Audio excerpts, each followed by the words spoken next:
السلام علیکم، ویلکم کرتے ہیں سب کو سردار ٹی وی میں۔ آج ہم آپ کو سنائیں گے 5 بہنوں کی کہانی۔ ایک گھر میں 5 بہنیں رہتی تھی۔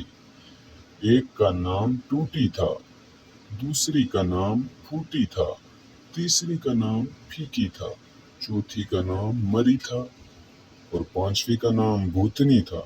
ایک دن ان کے گھر مہمان لڑکی دیکھنے آئے۔ ماں نے کہا، آپ کرسی پر بیٹھیں گے یا نیچے چٹائی پر؟ مہمان: کرسی پر۔ ماں: ٹوٹی کرسی لے کر آؤ۔ مہمان: نہیں، ہم نیچے چٹائی پر ہی بیٹھ جاتے ہیں۔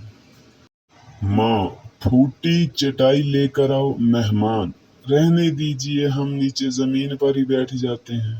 ماں: آپ دودھ پئیں گے یا چائے؟ مہمان: چائے۔ ماں: پھیکی چائے لے کر آؤ۔ مہمان: نہیں، رہنے دیجیے، آپ دودھ ہی منگا لیں۔ ماں: مری بھینس کا دودھ لے کر آؤ۔ مہمان: رہنے دیجیے، ہمیں کچھ نہیں چاہیے، آپ بس لڑکی دکھا دیں۔ ماں: لڑکیوں، بھوتنی کو لے کر آؤ۔ مہمان بے ہوش ہو گئے۔